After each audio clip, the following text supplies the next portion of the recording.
Good afternoon, everyone. Welcome to Reality Bites with Nikki Connors, another lunchtime get-together to look at what's happening in the market. And on this particular webinar, I would like to talk about the A to Z of property investment. So first of all, I want to just talk about what's happening in the market and the headline that came out this morning.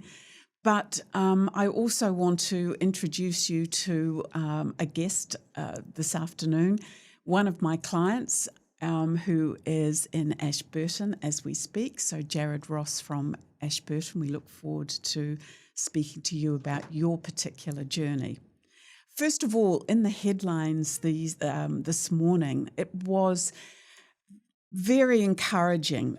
I always say you can't believe everything you read, and I'm an advocate of the fact that some of the things that you've read that are not correct.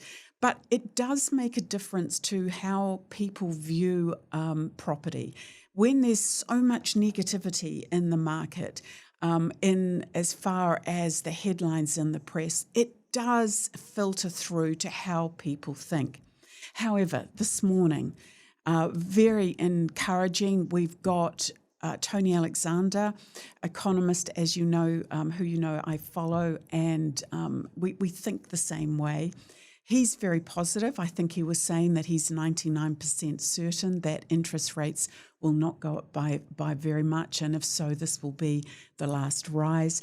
And of course, the great headline today, which is this the end of the property slump? And was it a slump really? Were there great deals to be had? I don't think so.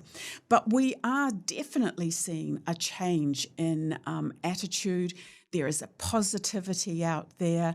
And I think that if we look at even residential real estate, we're starting to see that properties are selling for what they are worth, what the vendors are expecting to get from those properties. And I'm in that same situation myself. 3 or 4 months ago, I had people coming along wanting to buy some of my property, thinking that they could get a deal. I didn't need to sell. And as we're seeing now, especially in the main centres, that the prices are being matched from what the vendor is asking for. So first of all, property, the A to Z. Let me let you in on a little secret. The best way that you can build wealth through property and get your financial freedom, and it's very simple, it's to invest in property itself. So it's some sort of secret. It's so obvious, but it's about taking that first step.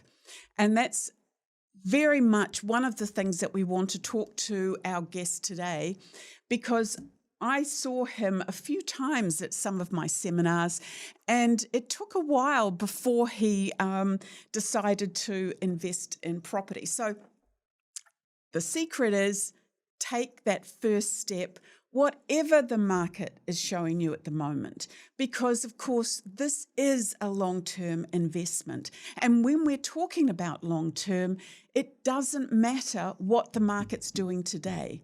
It's not having the market dictate where you're going to go. So there we go with the first secret today, which is you've got to start the journey and invest in property. Let's go to what property can achieve for you. Why is investing in property the way that New Zealanders tend to go, or they love? Not enough of them, I've got to say. Well, it's very simple. For most New Zealanders, the only form of currency that they have to get to the next stage in their lives is equity in their own home. And it seems to be quite a perfect life circle, if you like, because that equity that you've got in your own home can lead to be able to pay off your own home. And it's as simple as one investment property, just one investment property that you purchase today, that you sell in 10 years, if it's the right property, you sell, You do not have any tax on the profit that you make. And if it's the right sort of property, you sell it and you pay off your mortgage. It really is as simple as that when you take a long-term view. And that's why I love investment property. That's why my clients love investment property. And once you've paid off your own home and you don't have that outgoing anymore, and it doesn't matter what interest rates are doing, then you've got the ability to look above the parapet and look at how you're going to invest, how you're going to look at the next stage in your life, which is that passive income. So when we look at taking a mortgage on our own home at the moment, if you have another strategy, if you're saying, I'm going to invest in property, in 10 years, I'm going to have my home paid off, therefore, I want to pay the minimum I can on my own home because I don't need to pay it off faster. Because even if you're adding a little bit more to the interest that you're paying, it still could take you up to 20 or 30 years. Now, you say to your bank or through your mortgage broker, I want the longest period I possibly can. Let's say 30 years. I want to pay the absolute minimum I can because I don't want to compromise my day-to-day cash flow. And therefore, it means that you've got some extra money sitting there as a buffer to top up an investment property if you need to do it. So that is why I'm so passionate about investment property, because it's going to mean that instead of the 35%, 40% of New Zealanders that retire with a mortgage because they just are not going to have that paid off, it means that more and more will retire in a way that they can enjoy their life because they don't have that huge outgoing that most New Zealanders have today. So let's start off with the options that you actually have.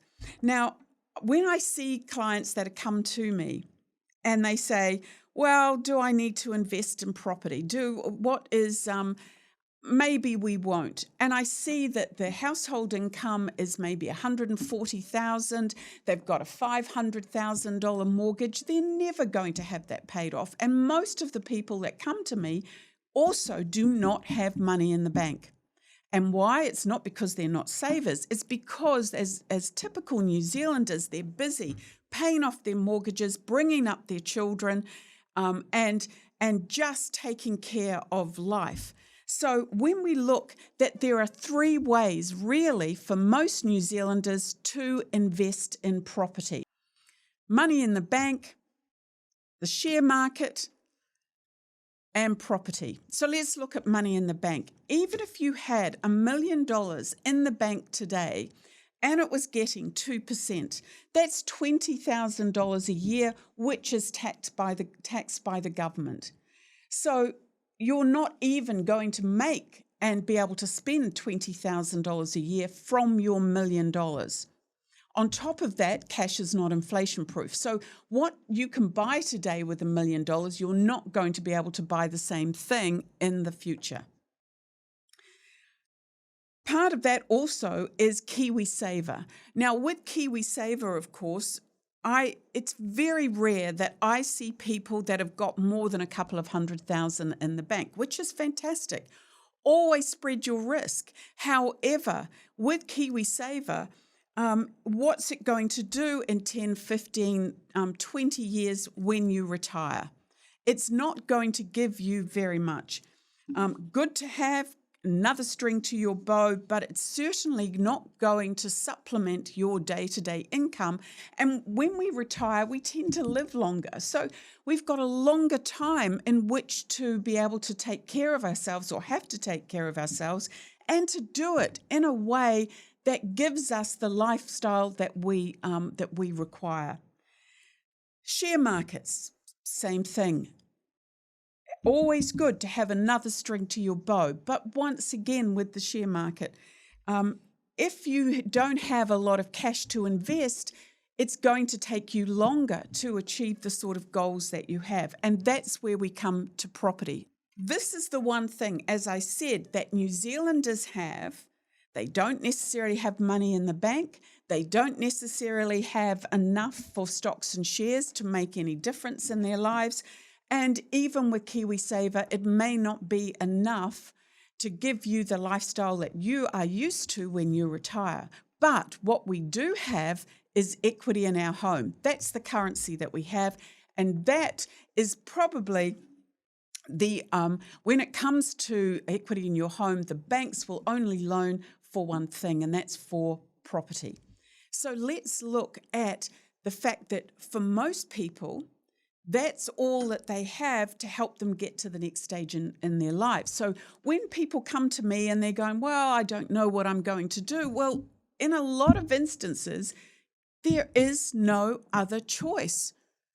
To be able to take care of your financial freedom or security and to be debt-free from your home. But the key for that is understanding how you can go about it. So if we look at what do I mean by currency in your home? So let's look at how we work out whether you can afford to put down the deposit on a property. Now, at Propeller, we only recommend brand new property or off the plan. And so with brand new property and off the plan, it's a 20% deposit that is guaranteed against the full price. Now, remember, that 20% is not required in cash. It is 20% that is guaranteed against equity in your home. So effectively, you have 100% borrowing on that. How do you work out how much equity that you've got or leverage that you've got to purchase an investment property? Well, the key, first of all, is to say, how much do we owe on our own mortgage? And if we look at a property, okay, let's say $800,000, and you've got a mortgage of $400,000. So that will leave you about $400,000 in equity. Now, the banks need to see a little bit of that kept back to protect them. So they take the purchase price, 20% of the purchase price away from the equity that you've got. So if we look at the example that we've got up there for you at the moment, so let's look at a property that's at $600,000 and you have a mortgage of $200,000. So that gives you equity of $400,000. So it's the mortgage that is taken away from the value of your property. That is your equity. Now, as I said, the bank needs to protect themselves. So they look at the value of your home, $600,000, and they look at 20% of $600,000. So that is $120,000. So they take that away from the equity that you've got. So you've got $400,000 in equity. You minus the 120 that the banks want to see staying in the property. So that leaves you 280,000 in equity to do something with. Now, that's not to buy a home. That's to give you enough for a 20% deposit. So if you're looking at 280,000, that is $140,000. 280. So that is a property of 1.4. If you've got a mortgage of 200,000, you don't need to use all of that equity in that property. So if you've got a mortgage of 200,000, the sort of property that you would be looking at would be probably in the 450, 500 price range. Let's say 500. Why? Because we're looking at having your home mortgage paid off sooner. If we look in New Zealand that the property values go up every 10 years, so that's about We're looking at property doubling every 10 years. I don't do that. I look at property doubling every 12 years. But if you're looking at a $500,000 property that doubles in 10 years, it's now worth $1 million. You sell that property, you pay back the bank because it was 100% borrowing, you pay them back $500,000, and that leaves you $500,000 in profit. Tax-free profit because it's a brand new property that you have held for 10 years. Now, you couldn't save that, but it's enough to have your home mortgage paid off in full. And if you wanted, either to spend it or to put that as a deposit on another investment property, because now we're looking at that passive income for you. One of the things that we do have to look at, of course, is that it sounds wonderful. It sounds like too good to be true. Well, obviously, like any investment, it has risks. And that's one of the things that we have to be aware of and what we're looking at when we're looking at property. And part of the risk is that a lot of people who do it themselves do not actually think of it as a business. And it is a business. You've got to think of the exit strategy. What are you going to achieve? So if we look at the common mistakes that someone makes on property, there are 3 ways that you can certainly fail. If we look at those 3 ways, it's the wrong financial structure, the wrong advice, and the wrong property. So let's go through and look at the wrong financial or right financial strategy, if you like. Okay, this is where we say, what is our exit strategy? What do we have to achieve? Well, if you've got a mortgage of $200,000 or $400,000, the exit strategy for you and what you've got to achieve is to have that mortgage paid off in the next 10 years. And once you know that, then you can start to look at the profile of the property that's going to work for you. Now, your household income makes a difference on that as well. So you may say, no, we'll go and we're going to buy a $700,000 or $800,000 property because we have enough leverage to use.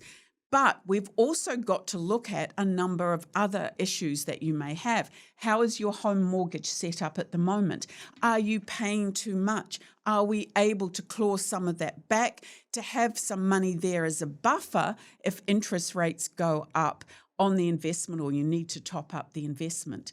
What is the bank willing to loan you on that property? What is the rental on that property? Because the rental can be added into your income, a portion of that, the rental on that property, to help you get the mortgage from the bank when they're looking at your ability to service that property. So when we're talking about the right financial strategy for you, it's not about going along to somewhere close to home and saying, oh, I quite like that. I could live in that. We don't care whether you could live in it or not. It's an investment. Most of my clients don't even see the investment that they're purchasing. It is what is the profile that's going to work for you in a number of ways. What's the bank going to loan you for that property? What is your ability to service that property? What is the rental on that property? And just as importantly, with how this is set up, if interest rates go up, how am I able to take care of that property whilst we go through the changes in the market, and to do it in a way that does not impact on my day-to-day lifestyle? So why would you come to someone like us? Because we are the strategists that are helping you look, first of all, at that financial strategy that you have, looking at your home mortgage and how it's set up to see whether we can save anything on your home mortgage. And then we look at the wrong advice that you may get. Now, it's amazing how many people come to us as well that have got, say, 1 or 2 properties and investment properties, and they're paying those properties principal and interest. Now, with an investment property, the banks recognise that you only need to pay the interest on that property. Why wouldn't you pay it off? Well, you won't need to, because we're looking at selling that investment property. We want to hold it 10 years while it's brand new, while you don't have any maintenance and repair issues, and then we want to on-sell it. So why put money into what I call the pit, where it's not going to achieve very much as far as getting you equity in that property because you're going to on-sell it. The key is to pay the minimum on both your home and on the investment property until you're ready to sell that investment property. So it means that when you're looking at the right advice, you need to be dealing, first of all, with a mortgage broker. Now, you don't pay for a mortgage broker. The banks pay the mortgage broker, but they're going to look at your home and how it's set up and to see whether it can be you can be more efficient with that and save money. On so many occasions, we're able to look at our clients' home mortgage and save them hundreds of dollars a month, and in some cases, thousands a month. So when it looks to the investment property and the fact that they may have to top it up, by looking at their home mortgage and reworking that mortgage, it doesn't matter what the top-up is in the investment property, because you could be better off because of that. Now, the mortgage broker also goes to various banks and works on your behalf to get the best deal that's available at the time. And some of these deals aren't even advertised. The right accountant, they have to be experts and have to know investment properties. All accountants say, oh, we know investment properties, but that is not the case. It's important that you have around you the right sort of people that are looking and dealing with these situations on a daily basis. And also, of course, don't do it yourself, please. When it comes to property management, when it comes to looking at the right sort of property, when it looks to putting together the strategy, the financial strategy for you, you do need to be dealing with people that have been doing this for a long time. One of the things that with Propeller, of course, is that I'm a financial advisor, and we do, as a company, we're a financial advice provider as well. So we're finding the right property and we're putting together the right strategy for you. And that is when it comes to also, how do you fail the wrong investment property? We look at brand new or off-the-plan property. It's got to be in areas that are up and coming, and we need to know what is happening in that area now, what's happening in the future. Who's the developer?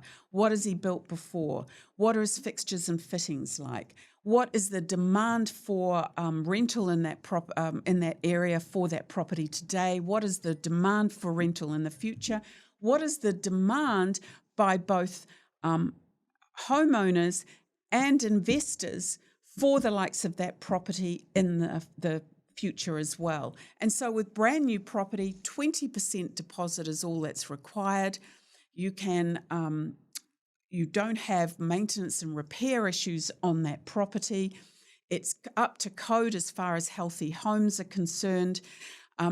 And you can walk away and not have the intrusion of that investment coming into your life, especially if it's managed. Now, obviously, there are ups and downs in any market and for any investment.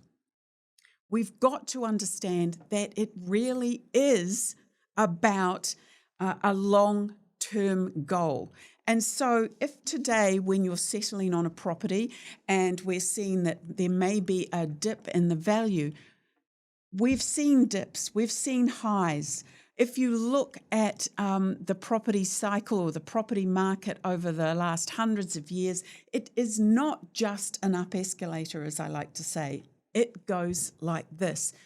You only fail if you sell it at the wrong time. That's why it's important to have that right financial structure, the right property, and the right advice.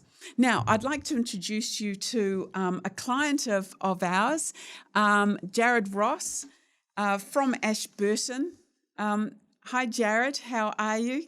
Good for a Monday. Always better after Monday lunchtime. Right. So, Jared, now we saw you a couple of times over the space of about a year coming along to my seminars in Christchurch. How long have you, before you purchased, had you been thinking about an investment property or investing in property? Well, I'm just a little old country boy from Ashburton, and I had a couple of rentals in Ashburton, and I wanted to broaden my horizons a wee bit and thought about having a look in the big smoke. But as you know, you get a bit nervous when you can't see them and you don't know, you can't drive past them to have a look at it and stuff like that. So I had to do quite a bit of research and just make sure that what I was getting into was going to be right for me. But it's one of my mantras is it's the start that stops most people. And that it took me a while to start, but once I did, I managed to start. And if people listening can, and some might get what I mean by that, it's the start that stops most people. And once I'd started, well, it's been no looking back. So very happy. That's brilliant because was there like a particular point where you sort of said, I've got to look at doing something outside of Ashburton, or am I set up in the right way in the investment properties that I've got? Was there a point when you said there's got to be something that I'm missing? Yeah, I was looking at my mortgage, which is quite high, and it was on principal and interest. And I'd read books and been to other seminars, and it was all about pay P&I to build equity.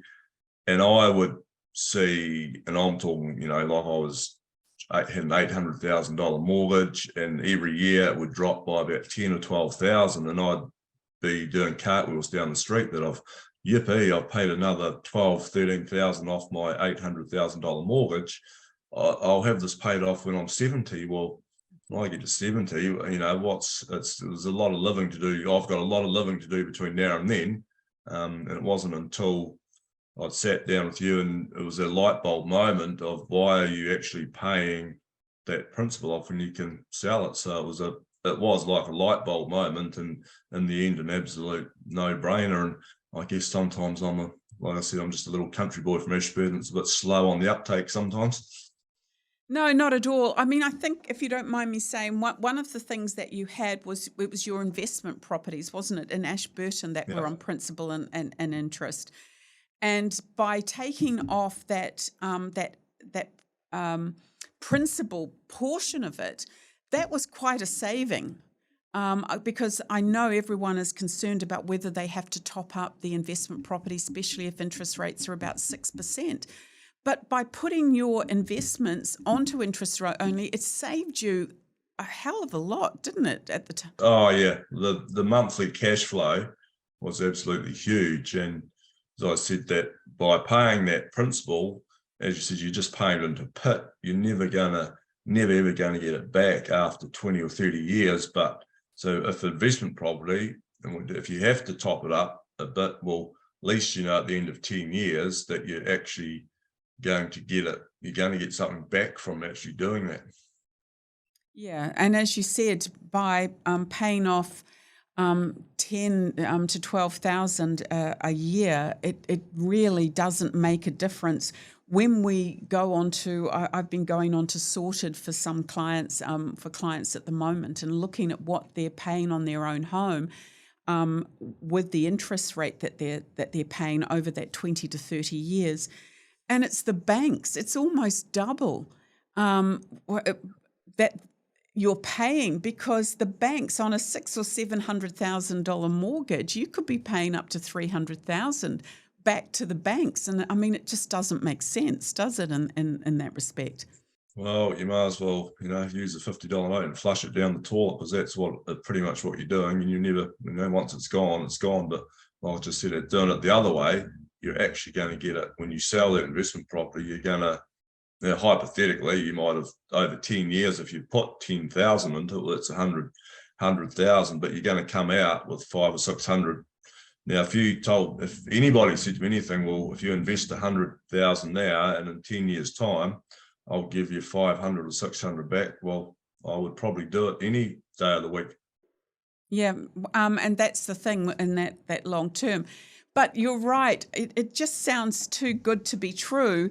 And I think that's what holds people back. And I think this is the difference too between those that will go to the age of 70 and still have a mortgage, and those that won't have a mortgage. Because if the average household income, two people working, I'm not saying it's average, but let's just say as far as the bank's concerned, to loan you some money, 120,000 household income, you're not going to, if you're paying off, trying to pay off your mortgage, what have you got when you retire?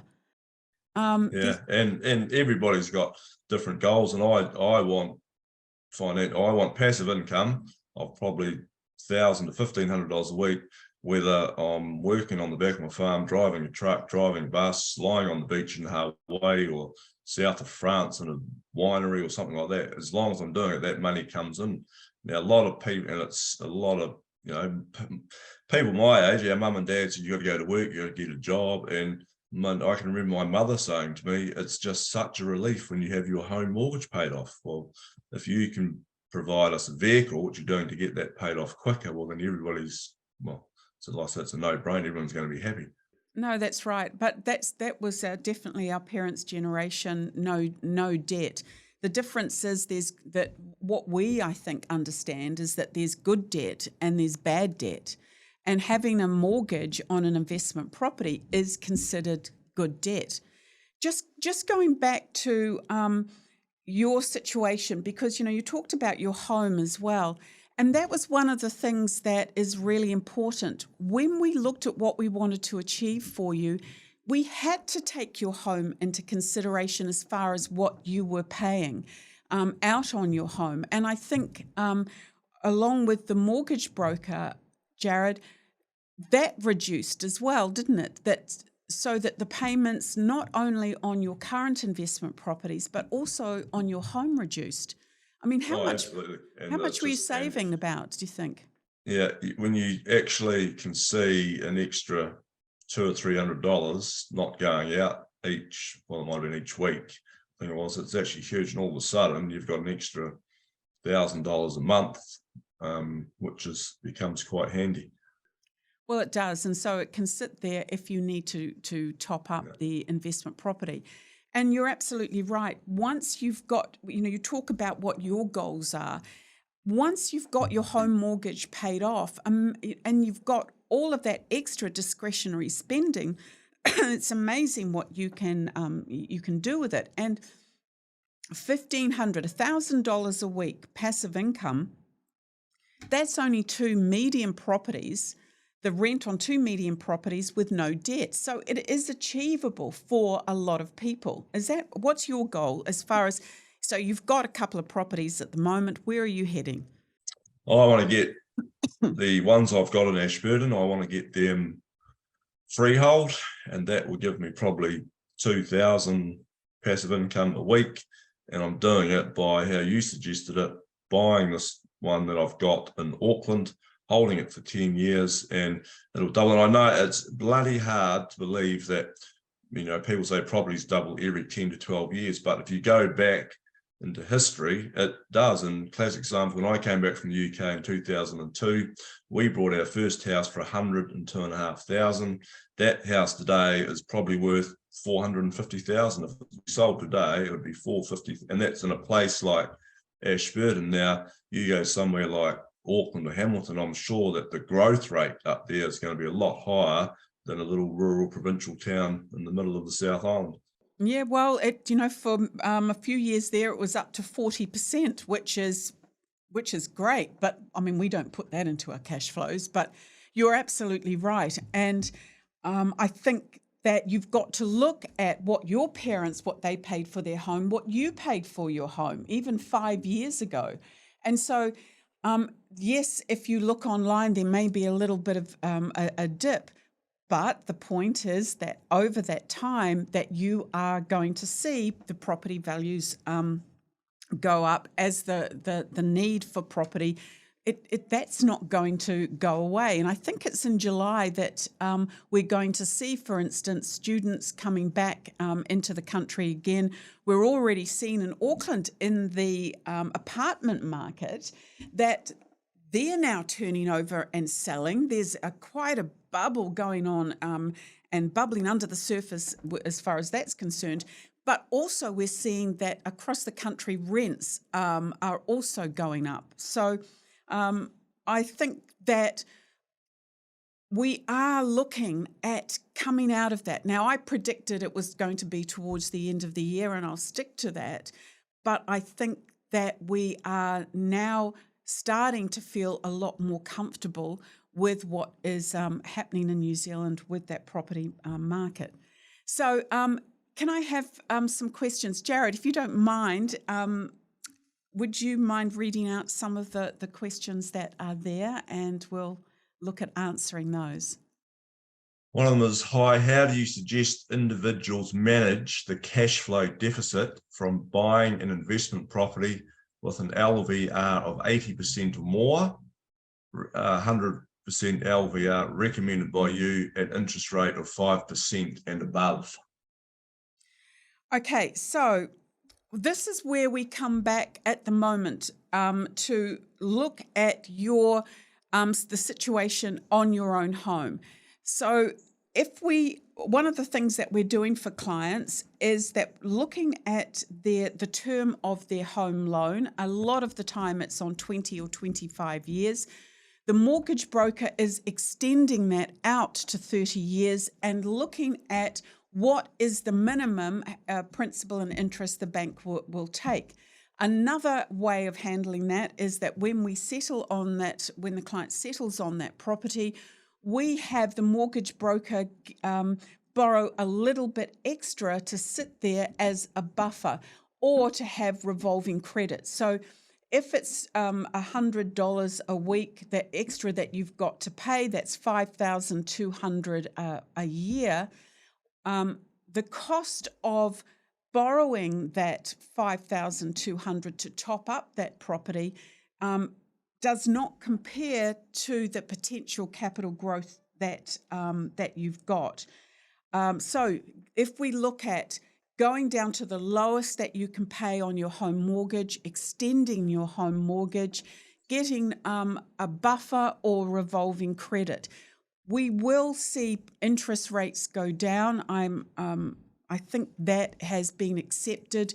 We may see a little increase over the next month, but already we're again seeing that long-term interest rates are being offered at a lesser that are going down. And that always tells me that the banks want to lock you in because interest rates will go down.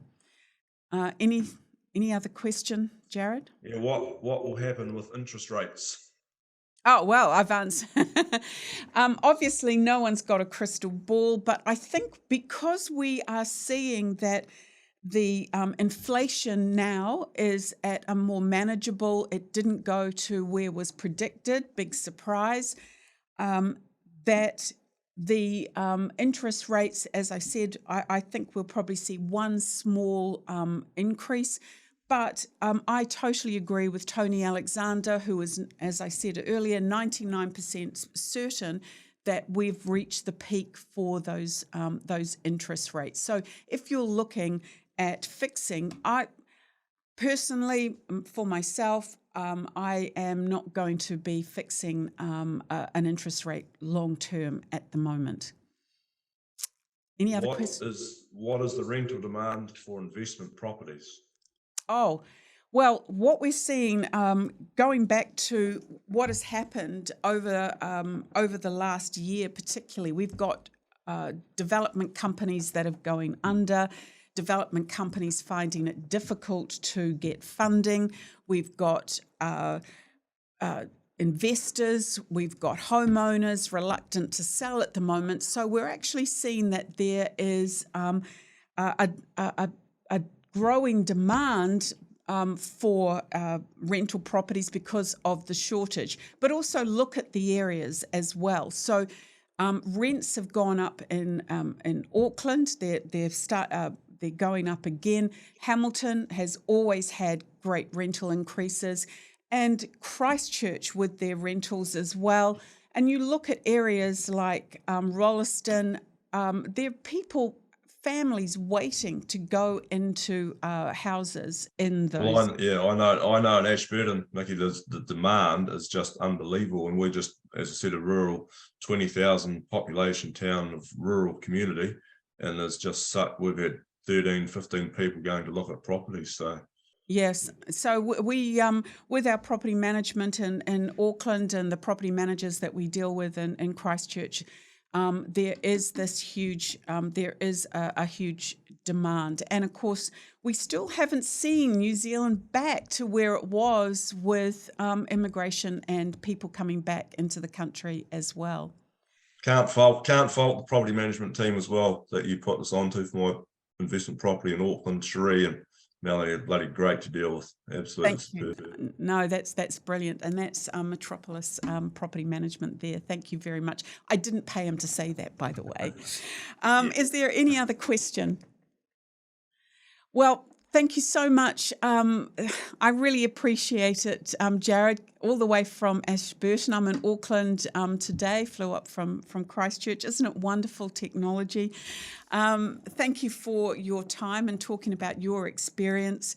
It starts with that first step. Jared said it, and I've got to say, Jared, did your eyes, I always see this in clients, that when they take that first step and they see how easy it is, something happens. It's like going into it's like going into a casino and you winning. And then all of a sudden, everything changes and you have this look in your eye and you go, when's the next? When's the next? And I know that was the same with you, wasn't it?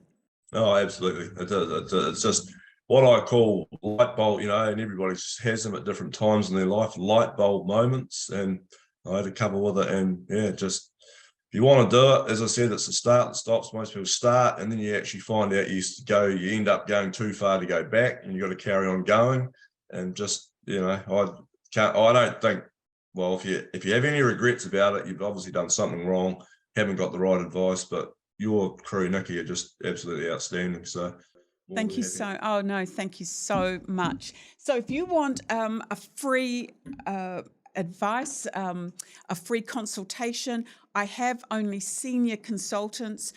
All of the strategies are put together along with myself as the financial advisor with senior strategists that have lived through and have been part of the property investment market through many cycles, through good times and through bads. And that's really important as well when you're looking at advice to get you through things like interest rates that have gone up, COVID, getting through COVID, getting through particular situations in your own life that to help you so that you do not have to sell that property until you're ready to sell that property. So please give us a call. That consultation is free. It's Propeller Properties at propellerproperties.co.nz or free phone 0800 81 81 91.